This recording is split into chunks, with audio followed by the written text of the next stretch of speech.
오늘 어버이 주일입니다. 그 어머니의 날 유래가 있는데 지금으로부터 한 100여 년 전에 미국의 어떤 작은 시골 마을에 홀로 된 어머니가 이 사남매를 키우며 낮에는 양계장에 가서 일하고 또 밤에는 삭바느질 하면서 사남매를 최선을 다해서 훌륭한 그러한 사람으로 이렇게 양육을 했습니다. 그러는 가운데 그 아들이 이제 고등학교를 수석으로 졸업하게 되었습니다. 그런데 어머니에게 고민이 생겼어요. 문제는 입고 갈 옷이 없는 겁니다.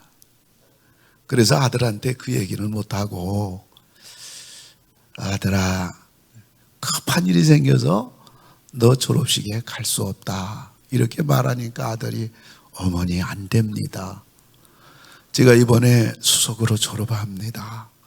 그 전교생에게 제가 연설도 하게 되어 있고 대통령의 이름이 새겨진 금메달을 제가 받게 됩니다.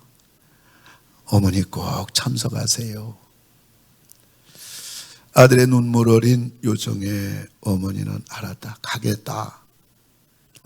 그래서 이제 그 평소 입던 누더기 옷을 입고 졸업식에 참석해서 저 끝 한쪽 구석에 앉아 있습니다. 아들은 졸업생을 대표해서 멋지게 연설하고 그리고 대통령 이름이 새겨진 금메달을 목에 걸게 됩니다.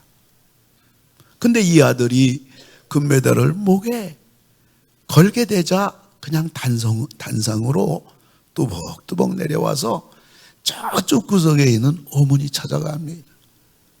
그리고 목걸이를 어머니 목에 달아드리면서 말합니다. 어머니, 오늘 이 영광은 어머니의 은혜입니다 하고서 어머니 품에 안겨서 눈물을 흘립니다.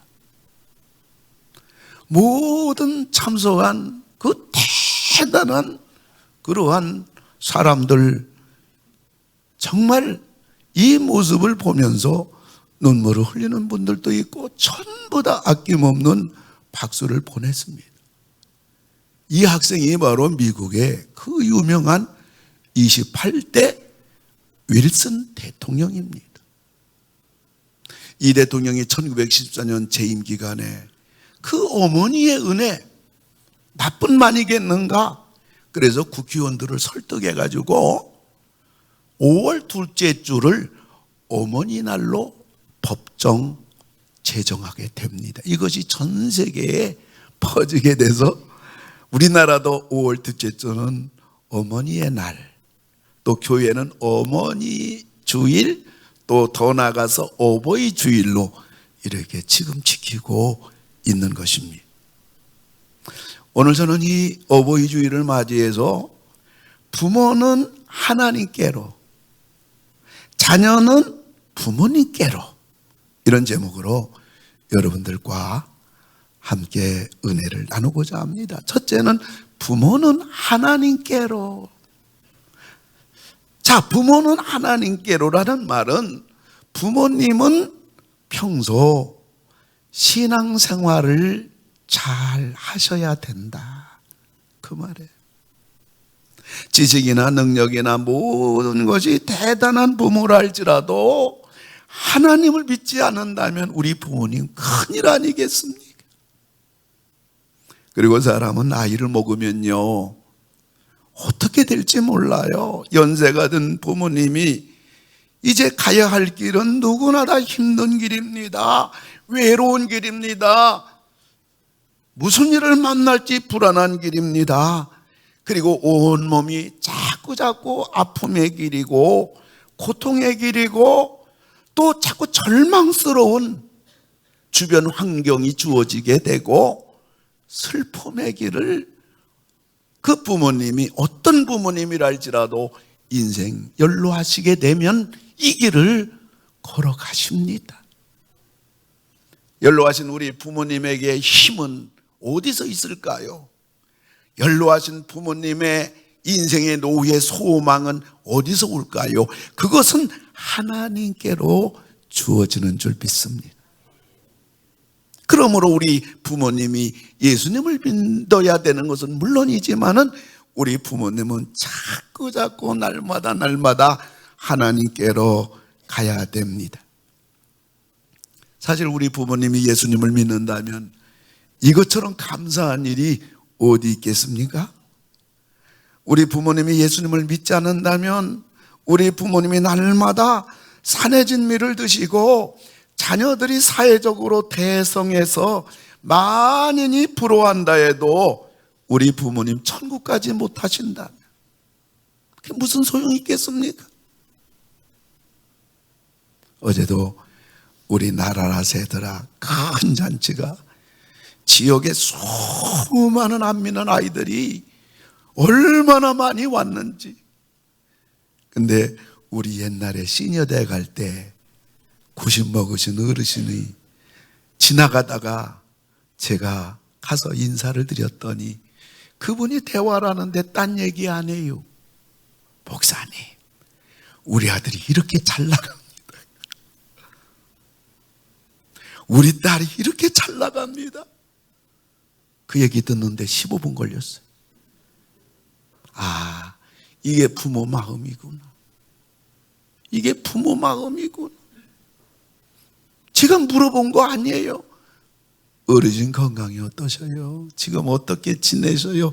물었는데 그거 대답 안 하고 아들, 딸 얘기를 한참 하시는 거예요. 우리 부모님께 최고의 효도가 있다면 우리 부모님 예수님을 믿는 것인 줄 믿습니다. 우리 부모님 살아계실 때도 하나님께로, 우리 부모님 돌아가셔도 하나님께로, 부모는 하나님께로. 그러면서 또 우리 부모님들이 하실 일도 있어요. 그거는 자녀를 하나님께로. 이것이 믿는 부모님이 자녀를 위해서 하실 가장 큰 일이에요. 에베소서 6장 4절 보면 아비들아 너희 자녀를 노엽게 하지 말고 오직 주의 교훈과 훈계로 양육하라 그랬어요.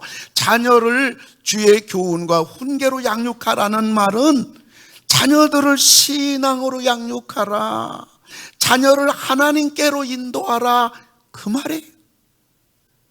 자녀를 사랑하지 않는 부모가 어디 있겠습니까?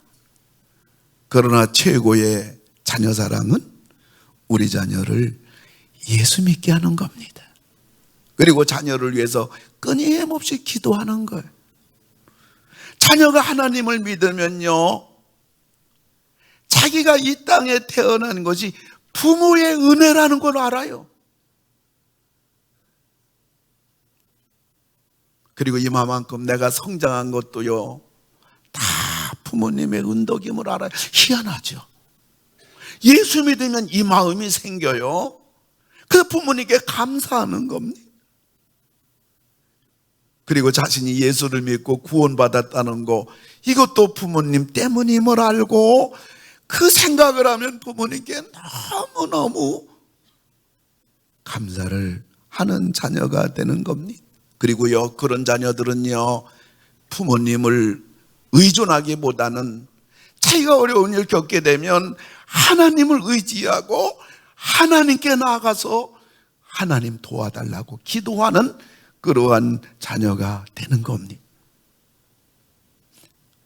그리고요, 하나님을 믿는 자녀는요, 부모님이 아무리 건강하셔도요, 부모님이 아무리 가진 것이 많아도요, 우리 부모님이 하나님 앞에서 연로하시고 연약하시고 우리 부모님이 하나님 앞에서 부족함이 있다는 것을 생각하면서 우리 부모님 건강하게 오래오래 살게 해주세요, 이런 기도하는 자녀가 되는 겁니다. 그러나 자녀가 하나님을 모르면요, 부모의 부족한 부분이 못난 부분으로 보여요. 어떻게 저렇게 못 배웠나? 어떻게 능력이 없어 저렇게 가난하게 사나? 넉넉하지 못한가? 천지 차이잖아요. 그리고 부모님의 배움이나 부모님의 능력이나 가진 재산을 다른 부모와 또 비교하면서 우리 부모님이 우월하면요, 왜 부모는 나에게 덜해주지 더 잘해주지 않느냐고 불평해요. 이런 부모님 자랑스럽잖아요. 그리고 우리 부모님이 다른 부모님에 비해서 부족하면요, 부모님을 무능하게 봅니다. 그리고 부모가 나에게 물려줄 것이 무엇인가를 생각해요. 이것이 자녀가 나쁜 게 아니라 인지상정 아니겠습니까? 그러므로 믿는 부모님들은 자녀를 하나님께로, 아멘, 그런 자녀 다 되기를 오른손 들고 아멘 할까요? 아멘 할까요? 그런 축복 임하기를 오른손 들고 아멘 하시기 바랍니다. 예수를 믿게 해야 돼요. 지난주에 말씀드린 대로 어느 주일에 두 친구가 미국 뉴저지주의 칼드웰 거리를 걷고 있어요. 마침 교회 앞을 지나갈 때 한 친구는 예배 참석하자, 한 친구는 술집에 가서 휴일을 즐기자, 젊었을 때 실컷 마시고 놀지 않으면 언제 노느냐? 결국 그들은 각기 교회와 술집으로 향합니다. 교회를 택한 청년은 훗날 미국의 22대, 24대 대통령이 된 클리브랜드입니다. 깨끗한 대통령으로 인기가 많아가지고 2번이나 대통령을 하게 됐어요. 그러나 술집을 찾아가던 청년은 머리가 좋아서 변호사가 됩니다. 그러나 뇌물과 범죄에 연관되어 오랫동안 교도소 생활하다가 사형장의 이슬로 사라졌어요. 무엇이 두 젊은이를 하늘과 땅으로 만들었을까요? 부모나 자녀나 예수를 믿어야 됩니다. 하나님께로 가야 됩니다. 세 번째는 자녀는 부모님께로. 성경은 말해요. 에베소 6장 1절 3절 우리 같이 읽어요. 시작. 자녀들아, 주 안에서 너희 부모에게 순종하라. 이것이 옳으니라. 하나님이 딱 이게 옳다. 너희 부모가 어떤 부모냐 묻지 마라. 너희 부모에게 순종하라. 이게 옳으니라. 네 아버지와 어머니를 공경하라.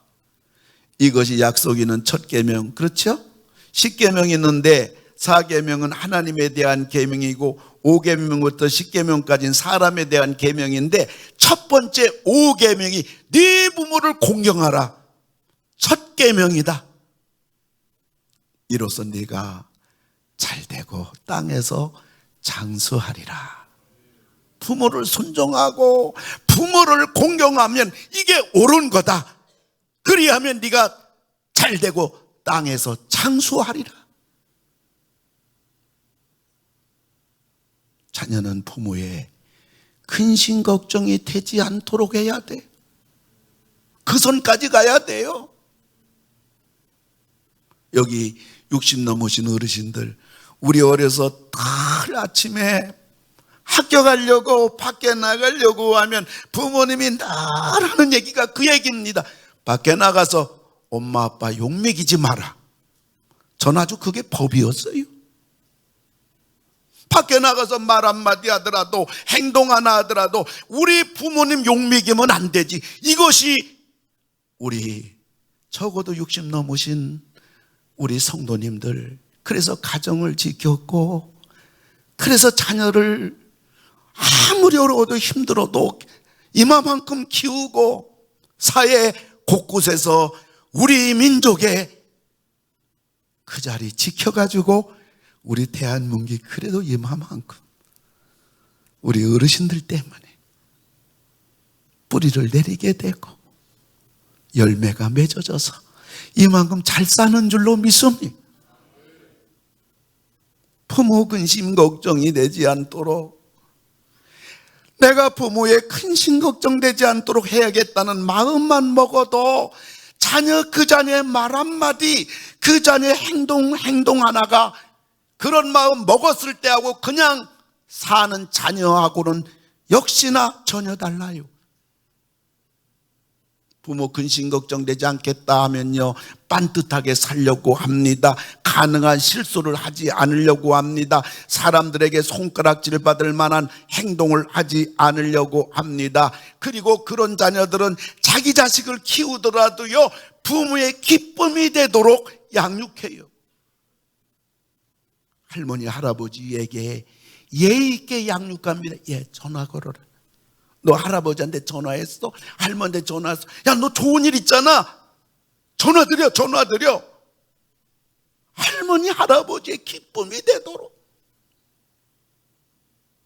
물론 부모된 본인들도 연로하신 부모님께 잘하지요. 부모 섬기는 본을 보여주고 있지요. 그래서 효자 가정에 효자가 나오고 불효 가정에 불효가 나온다는 말이 여기에서 나온 말이에요.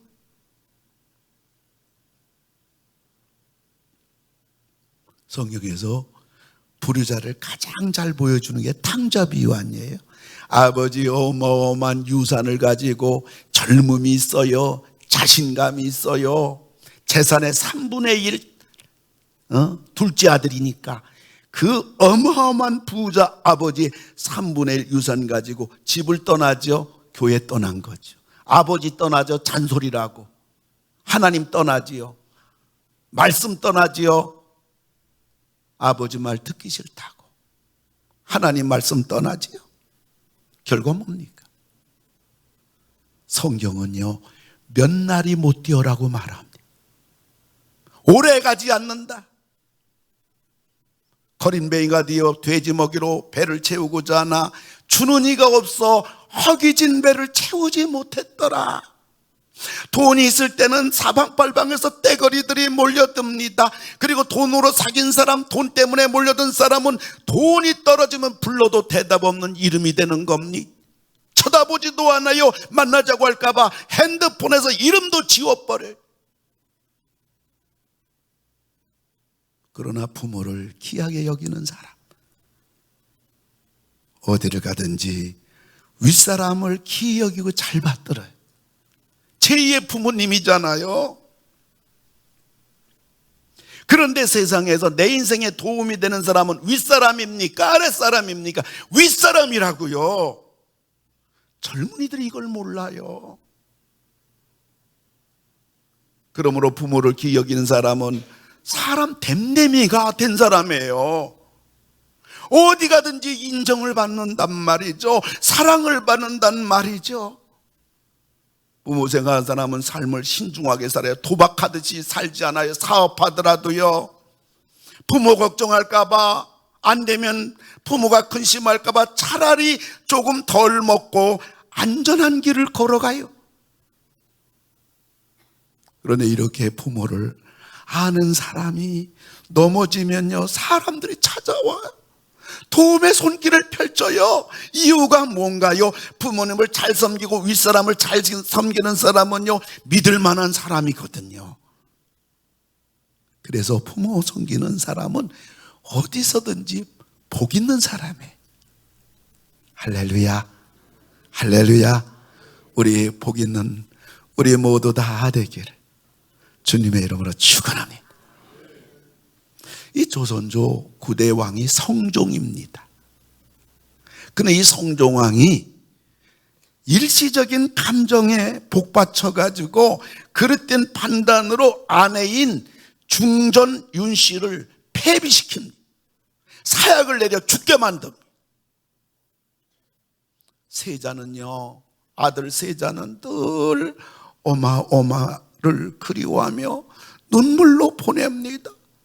이 세자가 누군가요? 조선시대 때 가장 포악하기로 유명한 10대 연산군입니다.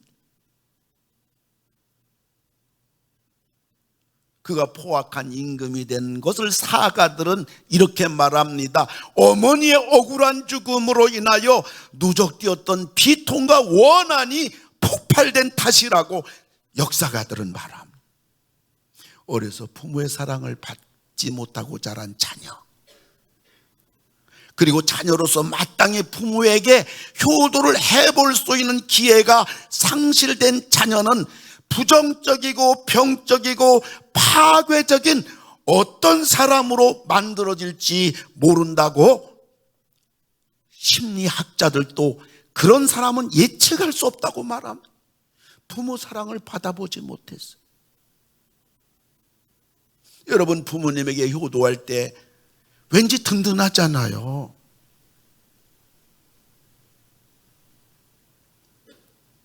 편안하잖아요. 떳떳하잖아요. 인간의 죄 중에 가장 큰 죄는 하나님을 저버리는 불신의 죄요, 그 다음은 자기 부모를 버리는 불효입니다. 요즘 노인들을 전문적으로 다룬 일을 하는 사람들의 말을 빌어보면 아주 기가 막혀요. 부모 재산이 탐나가지고 혹은 부모 건강에 조금이라도 이상이 생겨서 자기가 불편하다 싶으면 한 번 들어가면 나올 수 없는 창살 없는 감옥 같은 시설로 보내는 자녀들이 얼마나 많은지 모른다는 거예요. 참 그런 얘기 들을 때마다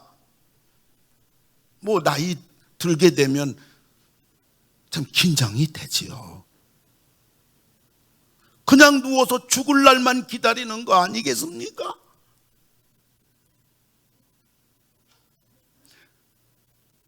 그런 일을 하시는 분이 이런 얘기예요. 자식된 보호자가 그렇게 하겠다고 하니 방법은 없고, 그런 것을 쳐다보면 너무 속이 상하고 가슴이 아파서 견딜 수가 없습니다, 목사님. 물론 내 부모같이 섬기는 천국 같은 시설이 더 많아요.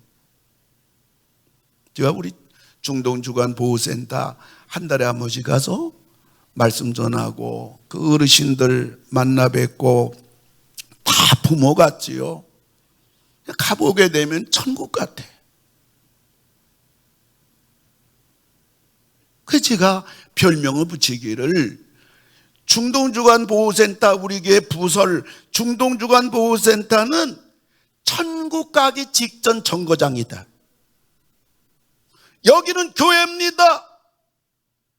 보호센터가 아닙니다. 여기 우리 어르신들 한 분도 빠짐없이 다 천국 가야 될 줄로 믿습니다.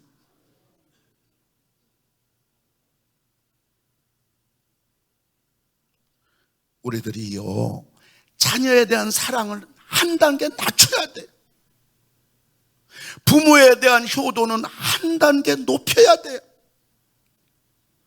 자녀에 대한 사랑이 과함으로 탈이 나는 세상이고, 그래서 자녀들의 건강한 성장과 사고력을 차단해요. 다 부모가 해줘요.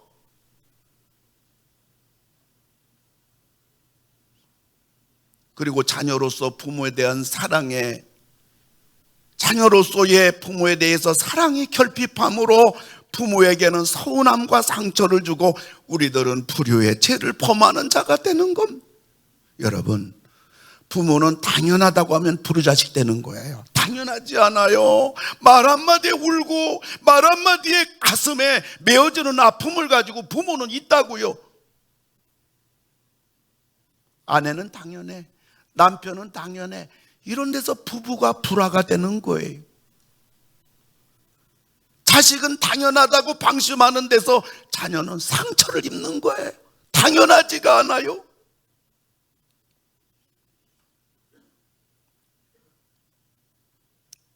우리들이 부모님을 순종하고 공경할 때 땅에서 잘 되고 장수하는 복을 주겠다. 누가 약속했어요?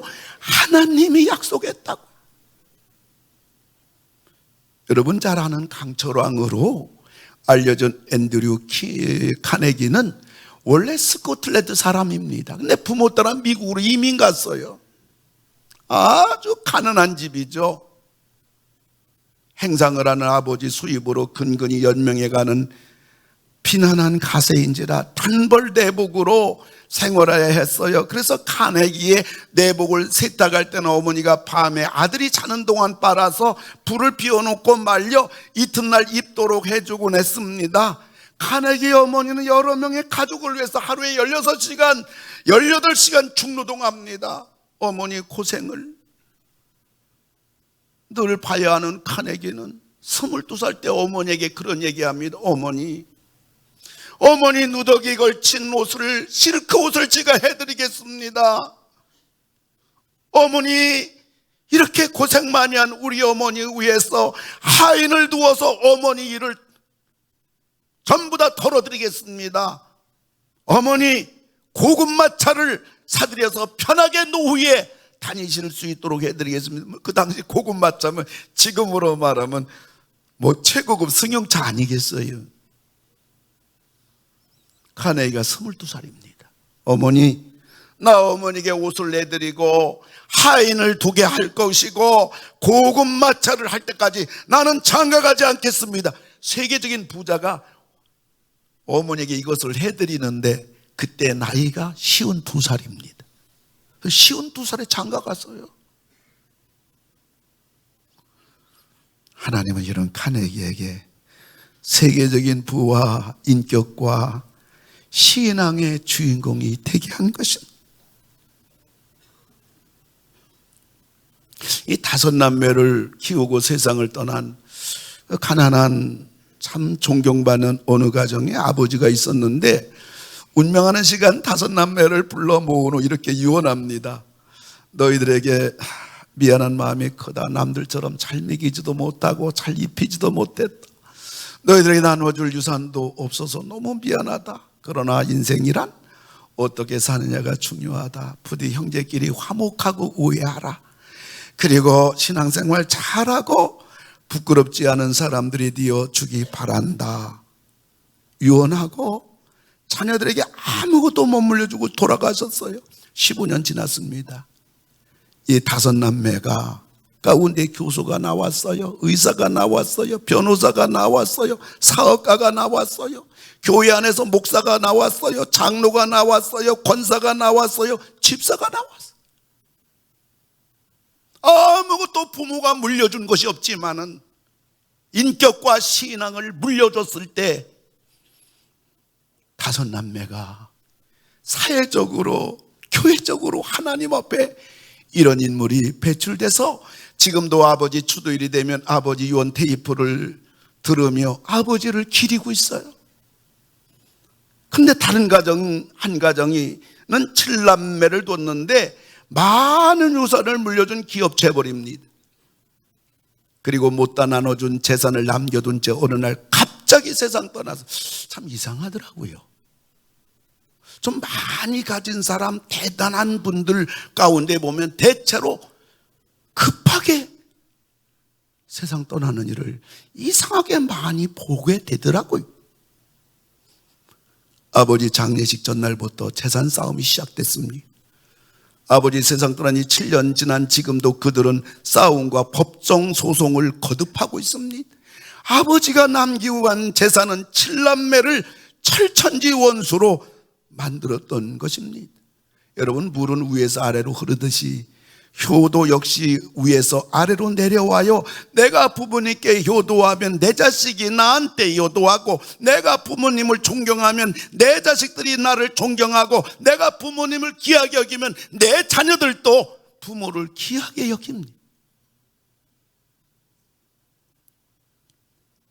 지금 세상은요, 첫째가 자기입니다.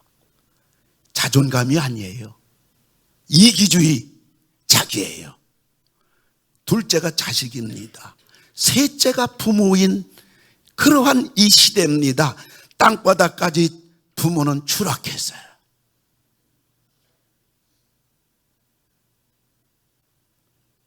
이런 세상이지만 우리 믿는 자녀된 우리들이 부모를 마음이라도 억지로라도 말이라도 부모가 첫째 우선이요, 자녀가 자선이요, 셋째가 우리들로. 부모가 첫째라고 해서 첫째 아니잖아요. 너무 부모가 추락하고 땅바닥에 완전히 부모가 뒹구는, 무시당하는, 이용거리가 되는 그런 우리 부모님이기 때문에 그냥 우리가 말이라도 억지로라도 우리 부모님을 최고의 우선자리라도 생각을 하는 거예요. 그러면 내 자녀, 그리고 셋째가 우리 자신, 우리 부부를 생각하며 나갈 때에 이런 사람, 이런 가정, 이런 자녀들에게 하나님이 약속하신 대로 땅에서 잘되고 땅에서 장수하는 복을 하나님이 약속했는데 우리에게 주실 줄 압니다. 뭐 크기, 사이즈는 생각하지 맙시다. 평균적인 복이라도 줄 줄 믿으시기 바랍니다. 오늘 본문 다시 한번 읽고 말씀을 맺고자 합니다. 에베소 6장 1절부터 3절 다 같이 읽어요. 시작. 자녀들아, 주 안에서 너희 부모에게 순종하라. 이것이 옳으니라. 네 아버지와 어머니를 공경하라. 이것은 약속 있는 첫 계명이니 이로써 네가 잘되고 땅에서 장수하리라. 아멘. 기도합시다. 아버지 하나님, 저희들의 귀한 부모님 주셔서 우리가 이 땅에 존재하게 되었고, 어쩌면 부모님 때문에 예수님을 믿게 되는 오늘 우리 대다수가 참으로 존재, 생존, 삶의 능력 뿐만 아니라 영생까지 얻게 된 것을 생각하며 하나님께 감사하고 우리 부모님 그 은혜에 어버이 주일을 맞이해서 가슴속 깊이 감사합니다. 그러나 부모님을 제대로 섬기지 못하고 불효한 것을 용서해 주시고, 이제라도 부모님 섬기기 원하지만 이미 우리 곁에 계시지 않은 부모님을 생각합니다. 저희들이 우리 주변에서 혹은 교회 안에서 우리 어르신들을 할 수 있는 대로 효를 하게 하시고, 자녀들에게도 부모님을, 어르신들을 섬기는 좋은 본을 보여주어 땅에서 잘되고 장수하는 복을 받는 우리 모두가 되게 하여 주시옵소서. 우리 부모님이 살아계시다면 우리 곁을 떠나기 전에 우선순위를 가지고 살아계실 때 효도할 수 있는 우리 모두가 되게 하여 주시옵소서. 예수님의 이름으로 기도옵나이다. 아멘. 이제는 십자가상에서 돌아가시면서까지 육신의 어머니 마리아를 제자에게 맡기며 효도의 본을 보이신 우리 주 예수 그리스도의 은혜와 부모님께 순종하고 공경하는 자에게 땅에서 잘 되고 장수하는 복을 약속하신 하나님 사랑과 성령님 우리와 함께 하심이 머리 숙인 우리 모든 성도님들 위해, 우리 살아계신 우리 부모님들 위해, 또 우리 상동 21세기 교회에 연로하신 우리 아버지 어머님들 끝까지 건강하시고 건강하신 가운데 천국 가시도록 성삼위 하나님께서 이제로부터 영원토록 함께 하실지어다. 아멘.